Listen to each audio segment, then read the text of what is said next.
Hello, everyone, and welcome back to our virtual Mishnah Berurah here. We're holding today in Mishnah Berurah Chelik Hey. We're starting on Samach Hey, Samach Gimel, and Siman463-464 Daled. We're going to try to make up for a little lost ground with the Dirshu schedule. Okay, so the Mechaber says Siman463-464 Gimel Im Mutter Lachroich Shnei Shibalim Yachad, whether or not it is permissible to char or scorch two sheaves of wheat together at the same time, the diarmel. And so the law of roasting grain, roasting moist grain. Okay, let's start the Mechaber. The Mechaber says, Mutter lachroich shnei shibalim biyachad. It is permissible to singe or scorch or char two sheaves of wheat together at the same time. Now, what could possibly be wrong with that? Explains the Mechaber, v'loy chayshinon, we are not concerned Shema yetsu mayim me'achas lechaverta. When you take a sheaf of wheat and you have the kernels of wheat on top, and now you put it over an open flame, it's going to start to sizzle, and the natural moisture of the grain is going to be exuded. It's going to come out. You're going to see moisture coming out from the grain. Now, if you've got two sheaves over there, moisture is going to come out from one, go on the other, and maybe that's going to cause a chimutz problem. Why is that not a problem? Explains the Mechaber. Shehem mei peros ve'enam machmitzim. And again, like we've been discussing so much in the last several days, the reason this is not a problem is because that moisture does not have a din of mayim. That moisture has a din of mei peros. And mei peros, according to the sheet of the Mechaber, mei peros enam machmitzim. They don't cause chimutz, and therefore this is a non-issue. Says the Mishnah Berurah near the bottom of the page in Ois Katan Aleph. Shehem mei peros, says the Mishnah Berurah, v'hu hadin, the same law would apply. The muter laha'amid kad shel dagan lachim, you would be allowed to take some kind of a vessel, some kind of a jug, and fill it up with moist grain kernels, v'soich hataner, and then take it and put it inside the oven, b'toich hataner cham, inside a hot oven, sheyia asui kloyos. By doing this, you're going to roast some fresh grains. So think about it as similar to, let's say, popcorn. You're taking kernels of grain, you're putting them in kind of tin, a whole bunch of them together, and you're putting it in a hot oven. Even though by exposing these kernels of grain to the heat of the oven, it is very, very possible. It's olol, it's probable, not just possible. It's probable that moisture will be exuded from the grains. And now when you look at the bottom of this tin, now the kernels will reabsorb this moisture. Still in all, this is mutter mitam de mei peros ein machmitzin, because we say that mei peros ein machmitzin, the sheet of the Mechaber, mei peros ein machmitzin. Now, does the Ramah agree with this? We said that the sheet of the Mechaber is mei peros ein machmitzim, but the sheet of the Ramah and the Minig Ashkenaz is that mei peros are machmitz. So is this true even according to the Ramah? So we're going to see that a little bit later. We're going to see in the Mishnah Berurah Ois Katan Hey later on in the shir.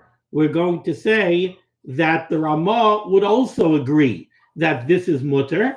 Even though the Ramah sheet is, we worry that mei peros are machmitz, but even the Ramah would agree to this halacha, and in Ois Katan Hey shortly we'll see why. Okay, now we go to Sif Beis, the bottom line of the Shulchan Aruch here on the top of Samach Hey Amud Aleph. Vasika, some kind of dish called vasika. Show tavshil, this is a cooked dish, ha'osui mishemen umelach im kemach, that is prepared using oil and salt with flour. So you're taking flour and you're mixing the flour with oil and salt, and then you cook it. Says the Mechaber, mutter, this is permissible. You're allowed to make this on Pesach. V'hu shelo yehei boi mayim, as long as you're not adding any water to it. Says the Mishnah Berurah in Ois Katan Beis on Samach Hey Amud Aleph, mishemen umelach. So this is a preparation made out of flour, oil, and salt. Now, at face value, the only liquid that we have in here is shemen. And once again, we have the shita of the Mechaber that mei peros ein machmitzim. and shemen, oil, has a din of mei peros. So once again, we seem to be looking at over here at something where, according to the Mechaber at least, there should be no reason at all to asa this. Based on what would you say that this is prohibited?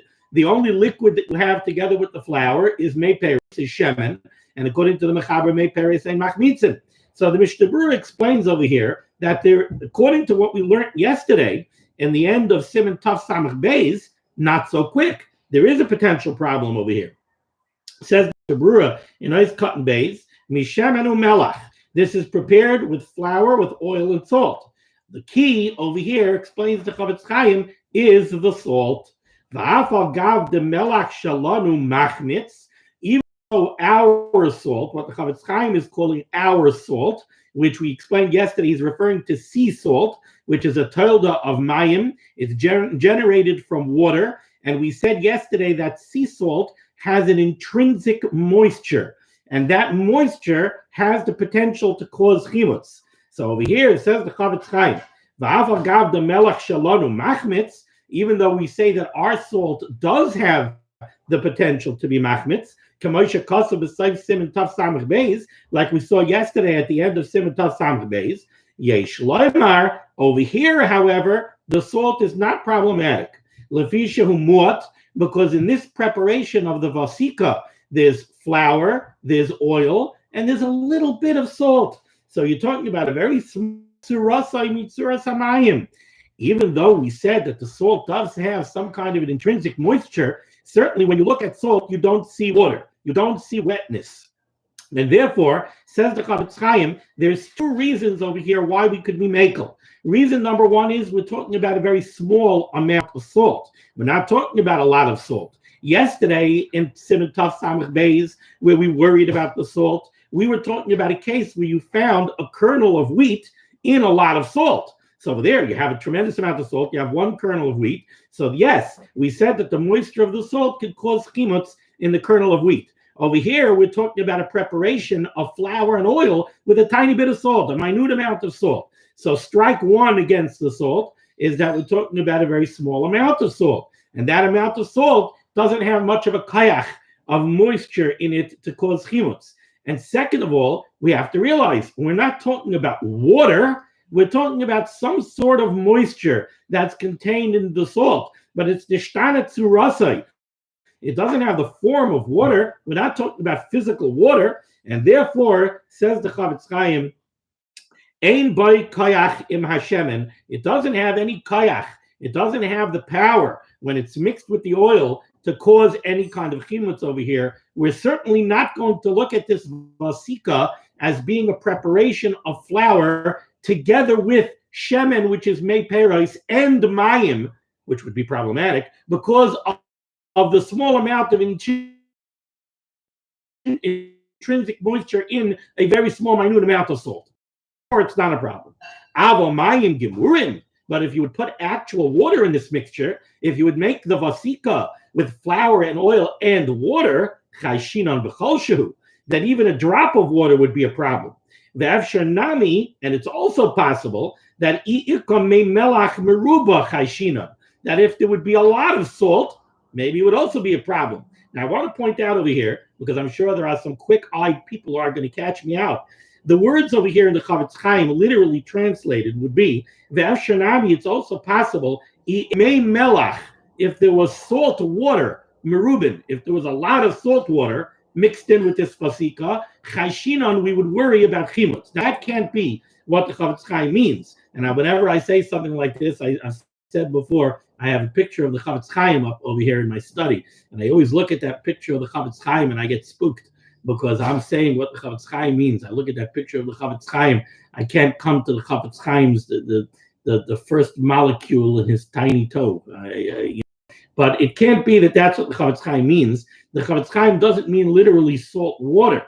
Because if we're talking about water, if we were talking about brine, that's water. And we just said that even a mashu, even a tiny amount of water mixed into this mixture would certainly be a problem. So what does he mean when he says mei melach?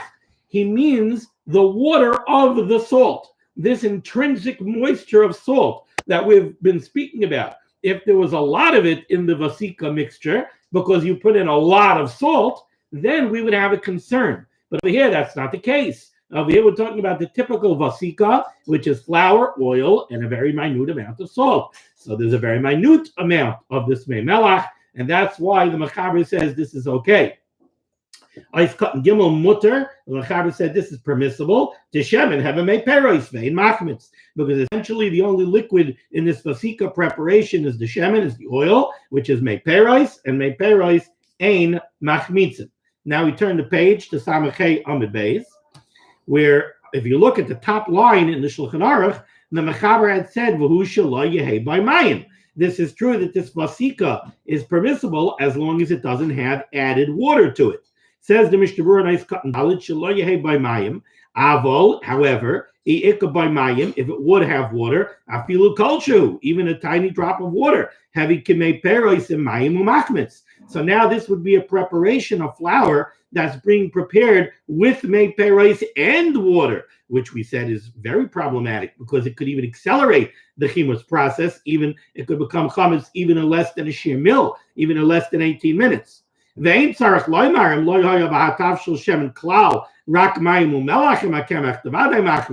Certainly, if you left out the oil, if you're talking about a preparation of only flour and water, certainly we would have a problem. Not even sure why the Chavetz Chaim had to make mention of that case. Could be the answer to that is in the Gemara and Pesachim and Lamed Tesam and Beis, but I just realized that now, so I didn't have a chance to take a look at it. If I remember, I'll take a look at it and mention it later share.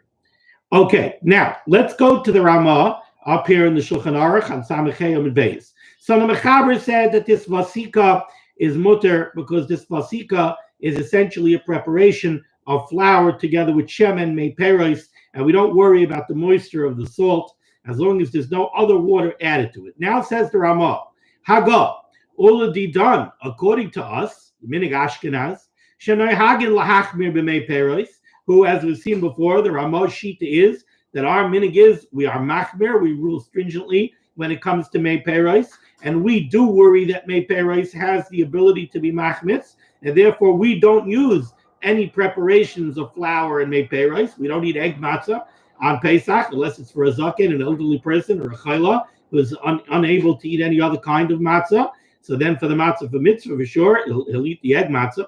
Oh, no, sorry, maybe not. I spoke too quickly. But a zaken or a chayla could use a preparation with mei peros, but we do not use mei peros. So the Ramah says, Gam zeh aser. This vasika, according to our minig, would be aser. Says the Mishnah Berurah, nice cut and hay, Gam zeh aser. Unless you're making this vasika for an ill person or an elderly person, earlier we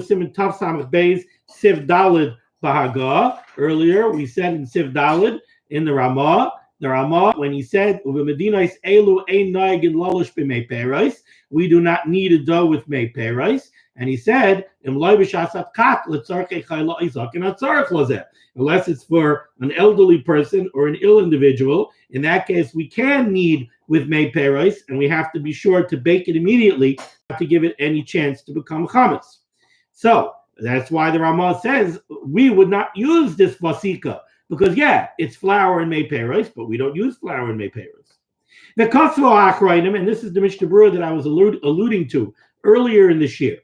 The Kasva Achrayim, the Achrayim write, to Hahid de Sif Aleph, the case that the Mechaber mentioned in Sif Aleph in this siman that we started out the shir with, if you want to roast 2 sheaves of wheat together, where the Mechaber said that that's okay because the moisture that exudes from the kernels of wheat is mei peros, and mei peros ein machmitzin.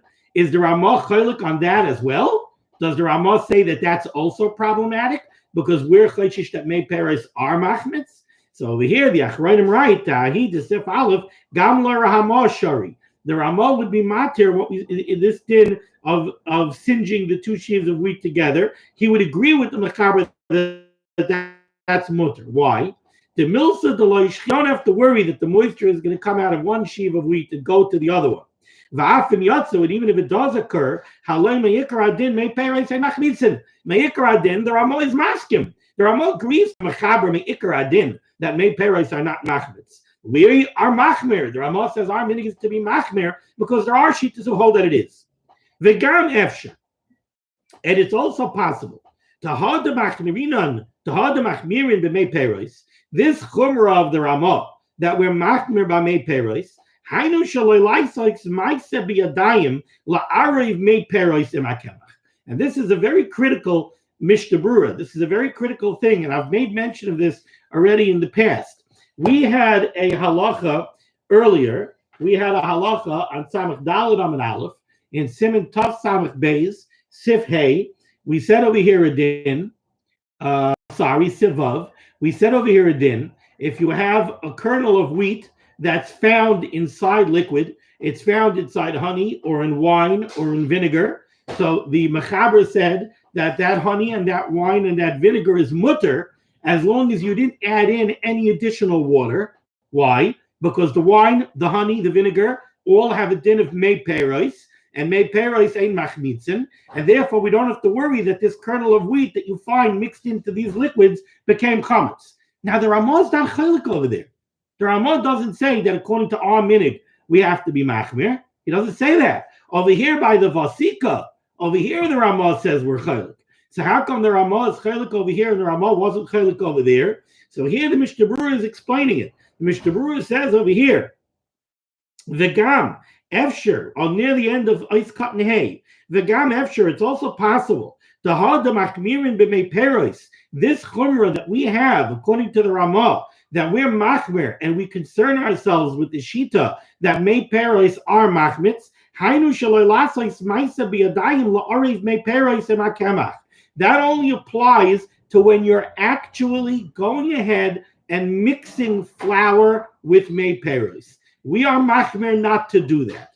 Aval mei peros shenis arev memela, but if it happens on its own, if you're singeing sheaves of wheat and they happen to exude moisture and the moisture gets reabsorbed, over there, I didn't go ahead and mix it. It happened memela. It happened on its own. The same thing by the kernel of wheat that was found in the wine or in the honey. I didn't go ahead and mix kernels of wheat together with honey. Something fell in. Over there, we're not machmer. Shavkinan le'adina. Over there, we leave it up to the me'ikar hadin. Leave it up to the actual halacha, the strict letter of the law, which is that mei peros ein machmitzin, and we're not machmer. The mutter, in those cases, even the Ramah would agree that it is permissible.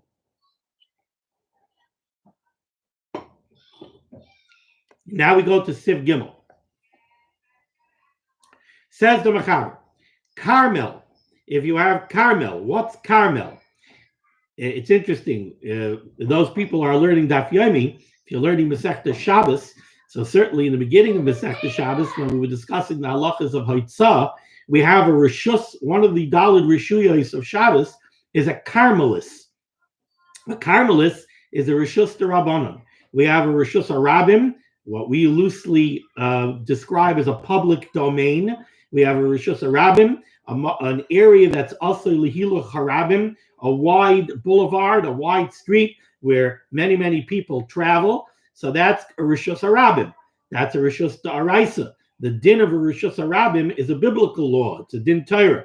Then we have a rishus hayachid, which we loosely translate as a private domain. It's not really a private domain because min HaTorah, you have areas that are considered a rishus hayachid that are not private.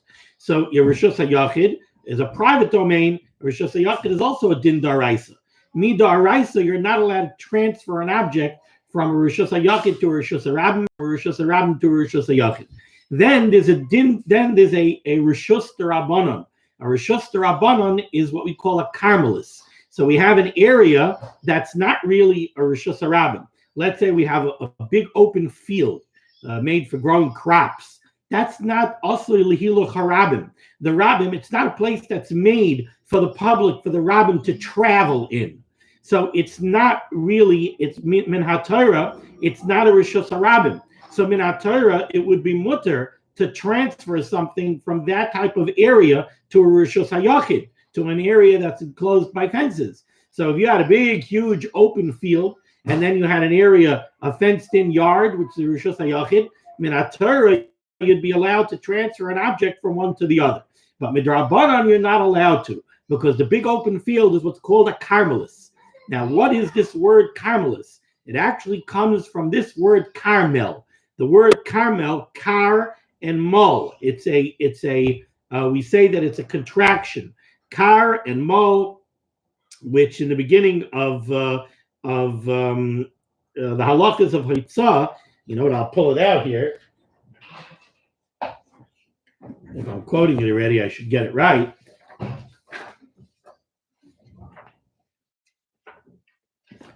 Whoops, the wrong talik of Mishnah Berurah.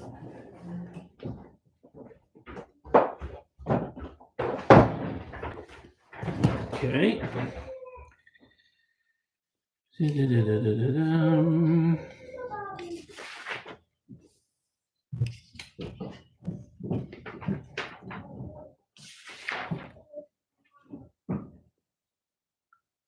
Carmelis.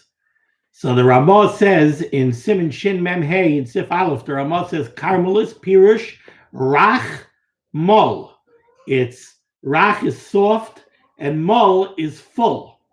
Loy Lach v'lo Yavesh. It's not moist and it's not dry. So Carmel, it's a Pirush Carmel Akasav B'Torah. When the Torah refers to grain that's Carmel, Hainu Shenimlal Biyad.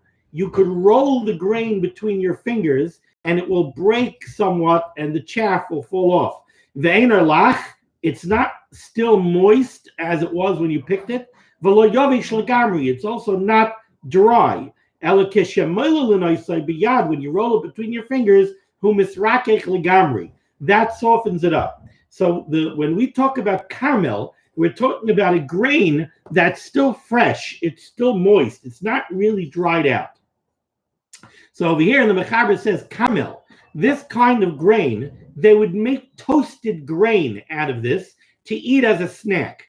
So camel, shemahavavin oisai ba'ur, if you want to singe it, lightly roast it over the fire, and then v'toichanin oisai, and then they would grind it. So they would make some kind of a flour out of this, but it would have a different flavor. I think it would have a sweeter flavor than typical flour. Ein mivashlin hakemach shaloi b'mayim. You cannot cook this flour in water on Pesach.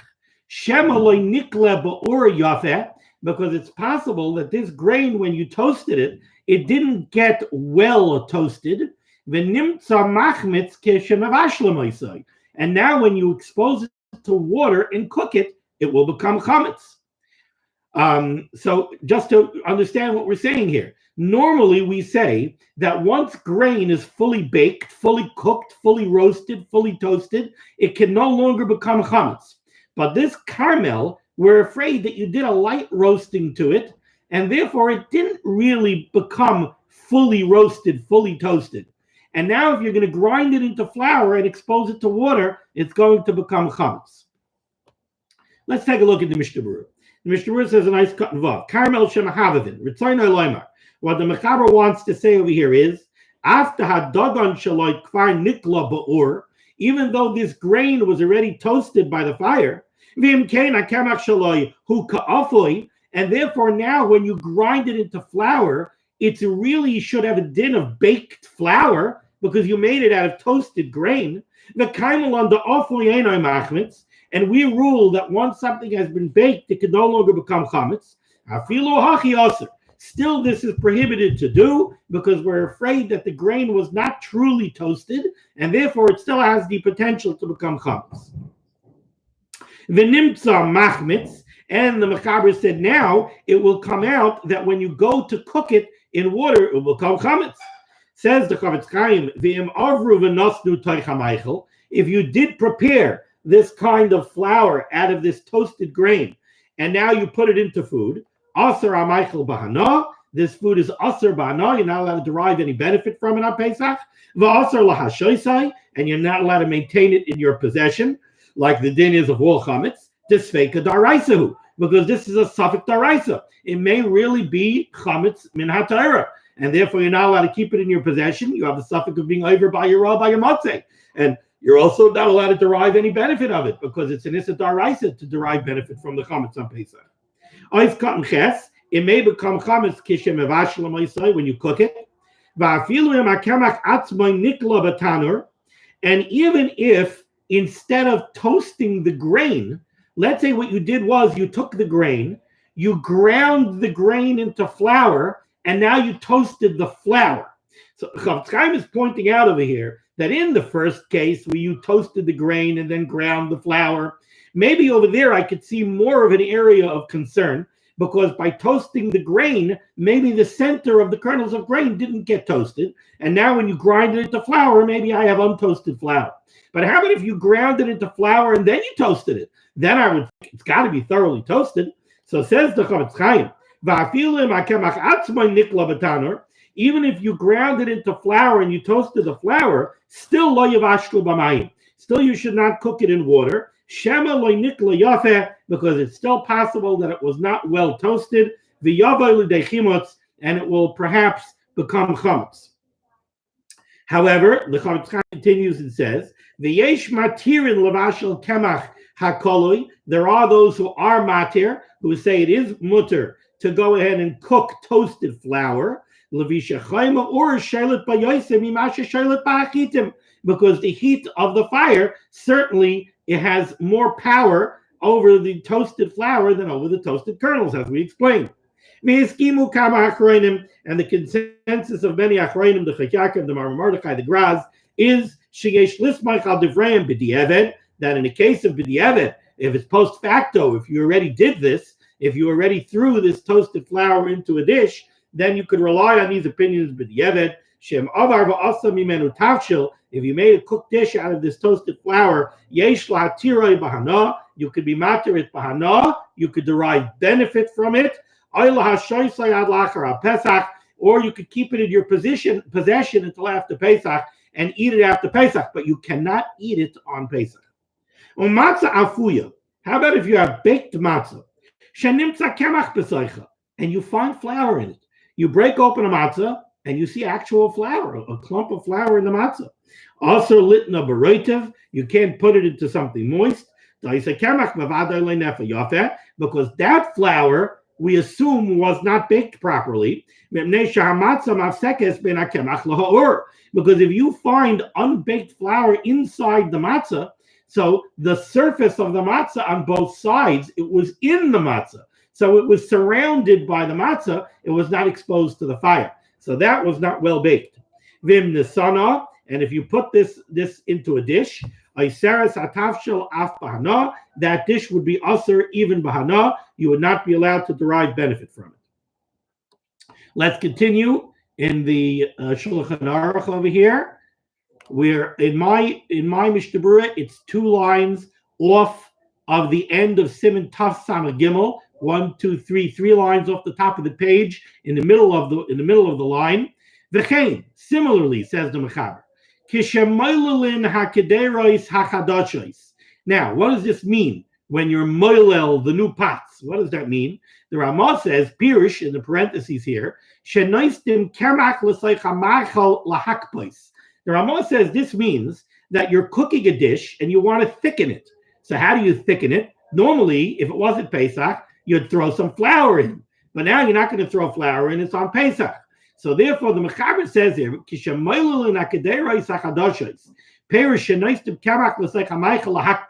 when you're throwing in something to thicken up a dish on Pesach,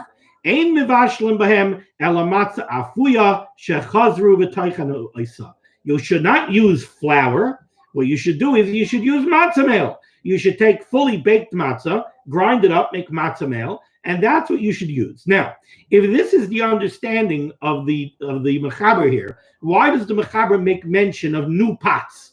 If the din that the Mechaber wants to tell you is, if you want to thicken your gravy or you want to thicken a soup on Pesach, use matzah meal, not flour. Why does he talk about new pots? So if you look at the Be'er HaGola in the upper right-hand corner of the page, in the middle of Ois Cotton Hay, where there's a semi-parentheses with an asterisk, it says over here, Pirush also l'hishtamish b'Pesach b'Kteres Yishanos. The Be'er HaGola seems to want to say that the Mechaber, there's no particular reason that he made mention of new pots. He only made mention of new pots because of Pesach generally you use new pots. because you're not going to use old pots because you have to kasha them. Okay, listen, that's what the Berurah says. I think from the Mishnah Berurah, something else is going to come out. Let's take a look at the Mishnah Berurah. The Mishnah Berurah says in Ois Cotton Tess, Pirish, Shenoistim Kemach, Zera Perish Uladas Hatur. This explanation of this din of the Mechaber, this is based on a Tur. Avala Beis Yosef Shehetik Loshoin HaRambam, but we see in the Beis Yosef, written by the Mechaber, the Beis Yosef brings down the language of the Rambam, Shekosav HaKederois HaKadoshois, Havi Pirish Shemavashli Migderish Kadoshois, Bepam Rishona Kemachomayim Kedei Lakshes Ekderu Lechaska. He says that it was their practice. It's kind of like seasoning a pot. When they would use a new pot, it's not really just seasoning it. He says that when they would use a new pot, they would first cook in it water and flour. Sorry, 1 second here. Yeah, water and flour. Somehow that would strengthen the pot, and that's why he mentions over here Kederois Chadoshes. I'm just looking. Give me 1 second here.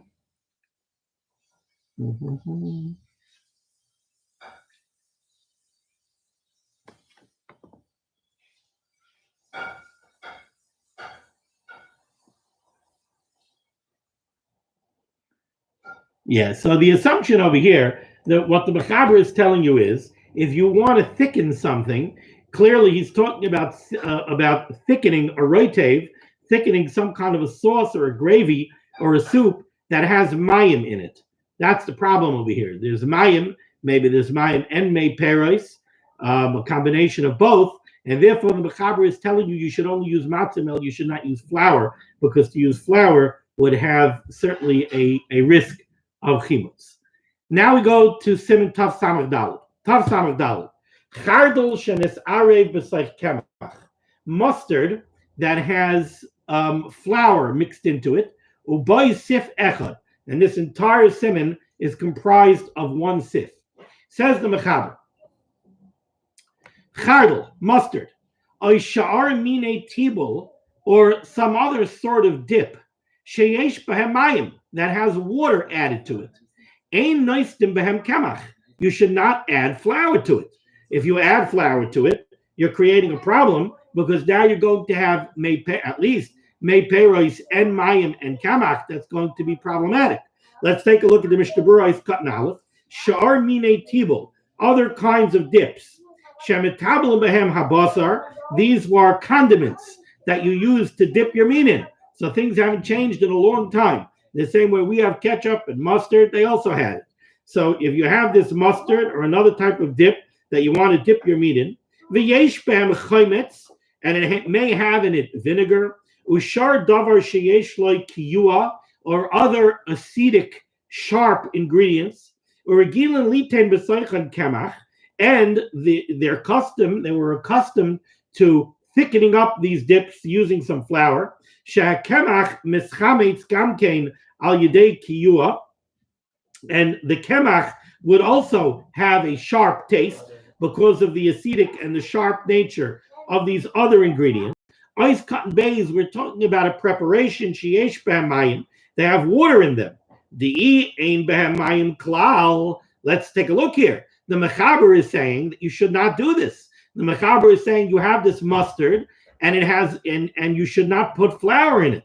So the Mechaber says, why not? Because sheyesh b'hem mayim, it has water in it. Mishnah Berurah explains if this preparation would not have any water, let's say it would be a mustard that was made out of mustard seed and vinegar and flour, but it would have no added water, having mei peros. So this would be a preparation comprised of only mei peros. The vinegar would have a din of mei peros, or if it has wine in it, that would have a din of mei peros, but there's no mayim. And of course, once again, the sheet of the Mechaber is mei peros eina machmitzim, ve'eina machmitzin afilu heim dvar chamutzin ba'atzman, even though they're acidic and sharp. So according to the Mechaber, if it would not have water, it wouldn't be problematic.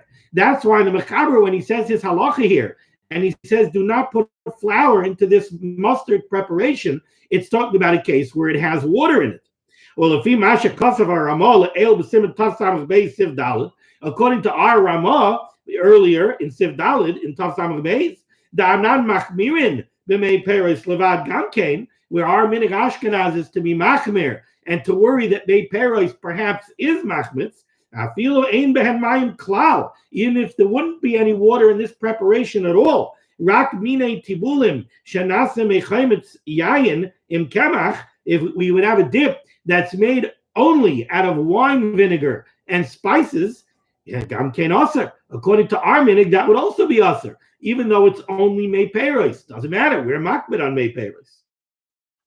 Now let's go back to the mechaber. So the mechaber said, chardal, this mustard, Aishar mine tibul, or other types of condiments and dips, sheyesh b'mayim, according to the mechaber, it's only a problem if they've added water. Ein nois de bem kamach, you can't add flour. V'em chardal, if you did add flour to the mustard preparation, so then the mechaber says, yochal miyad, eat it immediately, v'lo yashenu, and don't delay, shema yakmitz, because if you delay, it may perhaps become chametz. Ubishar mine tibulin, by other types of dips, kevin she'enam chadin k'may chardal, dips that are not sharp the way mustard is, vadai hechmitz, these are certainly chametz, v'tzarech l'sarfai, by these other dips. Over here, the mechaber says, not yochel miyad, don't eat it right away. No, he says, sarfai, v'tzarech l'sarfai, you got to burn it right away. Imuachar zman iser chametz, if it's after the zman of iser chametz, because once, according to the mechaber, if you're adding over here flour to this dip that has water in it, it's mei peros together with mayim, it's certainly going to become chametz, and therefore you have to burn it. By mustard, he says you could eat it right away because you could wait a drop, you could wait a little bit, the time it takes to eat it, because somehow the sharp acidic nature of the mustard will hold back the chimutz process momentarily. Now I want to go right into the Ramah because people might be wondering about this. Mustard on Pesach? Says the Ramah, Hago, v'haminig, our custom is shloi lechel chardal klal b'Pesach. We don't eat mustard at all on Pesach. Afilu nisarev kaidem Pesach, even if you prepared the mustard before Pesach. And we'll see what the chiddush over there is. The heavy kimina kitnius shenayagin by iser, because mustard is considered kitnius, and therefore you're not going to find mustard on the shelf for Pesach. They do have these Pesach tikka non-kitnius mustards. They're not worth it. They don't taste anything like mustard. So the Ramah points out right away, brings it down from the Agos Maimoni, we do not eat mustard on Pesach. Says the Mishnah Berurah in Ois Cotton Gimel, Yoichal miyad. The mechaber said, if you did add flour to this mustard, you could eat it immediately. Shechoizik hakardal, because the strong taste of the mustard in manichai maher lahachmitz will not allow it to become chametz immediately. However, the mechaber said other dips and condiments that have water in them, and you added flour, and they don't have a sharp nature like mustard, sarch lesarfai, ois cotton dalid, lav dafka sreifa. The Chavetz Chaim just points out you don't really have to burn it. The Chamavayr la'el siman taf bem hey sef aleph. We said that beer chametz, there are other ways of accomplishing beer chametz other than burning it. You could be mata layam, etc., etc. Ois cotton hay v'haminig. The Ramah said our minig is that we do not eat mustard. Treated like grain. Take a look at Rashi and Gemara and Kedushin. The midgan means it is a grain that they would make a stack of grain of. The same way they do with wheat and barley and other grains, where they prepare the grain and they make a big, what we call a cree. They make a big pile of grain to store it. They would do this with mustard too. So it's treated like grain. It looks like grain. The mechaber said you cannot. The Ramah said you cannot use this mustard even if it was mixed. It was prepared before Pesach. What does that mean? What's the chiddush over here? That you can't use it even if it was prepared before Pesach. Afilu nisarev, says the Mishnah Berurah. Sorry there. Give me 1 second. Okay. Says the Mishnah Berurah. I tried to say hi to you, Shlomo Zalman, but usually there's a little button over there that says wave. He's on Facebook. I don't see the button. So if you hear me, it's good to see you. Okay.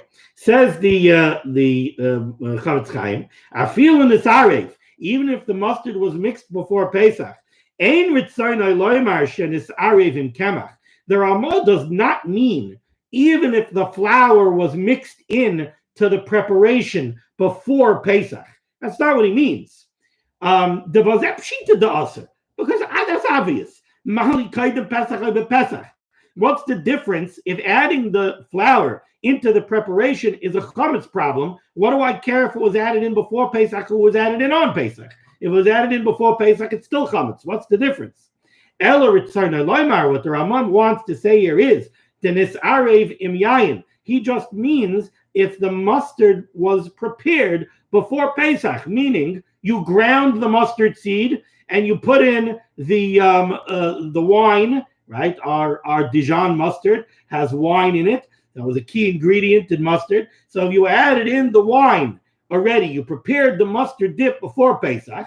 The haravusa and the chiddush over here is the afal gav the b'shas iruv. Even though at the time that you mix and prepare the mustard, kaichin oisai, you crush the mustard seed and you mix it with the wine. So by the time it came to Pesach, this doesn't look like kitnius anymore. It doesn't look like kitnius. It's a jar of creamy mustard. It doesn't look like kitnius. It doesn't look like grain. You might have been tempted to think maybe the halacha of kitnius only applies if at the time when Pesach began it looked like kitnius, and this does not look like kitnius, maybe it doesn't apply. Says the Ramah, no, it does. Nevertheless, b'di'eved, in the case of b'di'eved, if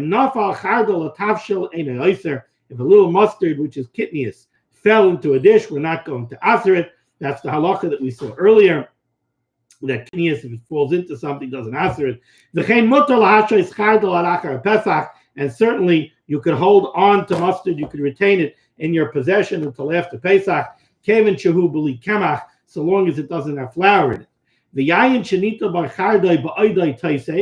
If you have wine that you added mustard seed to as some kind of a preservative, and you added it in while it was still fermenting, I don't know what this means exactly. It seems that it preserves the sweetness somehow. It's a preservative. You could retain it in your possession, but you cannot drink it.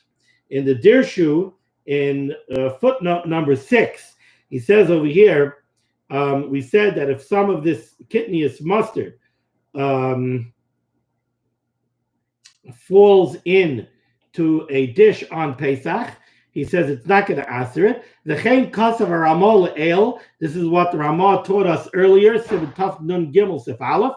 Legabi kitnius shenaflu l'saycha tafshel. If you have a little kitnius that falls into a dish, shebediavad ein la'isrei. That bediavad we do not aser it. Ubir b'Mishnah Berurah sham. The Mishnah Berurah said over there, shahayna rakim atafshel maruba ala kitnius. This is only when the kitnius is a minority in the mixture. If the majority of the mixture is the kitnius, then it's an actual food of kitnius. It's not a taruvus of kitnius. If a small amount of kitnius fell into a dish, but you see it, then kasav sham shetzarach l'zarkam. Then the Mishnah Berurah said you have to take the kitnius out of the dish and you have to throw it out. Thank you so much for joining me for this share. Thank you for joining me for Limud HaTorah. The schus of Limud HaTorah should be made on God's Klal Yisrael. Those who need Yeshuas and Refuas, the Rebbeinu Shalom should send them quickly. Those in need of Parnasa, the Rebbeinu Shalom should take care of them. The Rebbeinu Shalom always does. People have to have betachon in the Rebbeinu Shalom. The Rebbeinu Shalom is a Rachman and a Meitiv, and certainly the Rebbeinu Shalom will help everybody out. We should be zeicha not only to see the end of this tzara, but the end of all tzaras. We should be zeicha to be Oved Hashem in the Har Bayis in Yerushalayim. The Rebbeinu Shalom should send Mashiach Tzidkenu, Mehera v'Yameinu. Be well.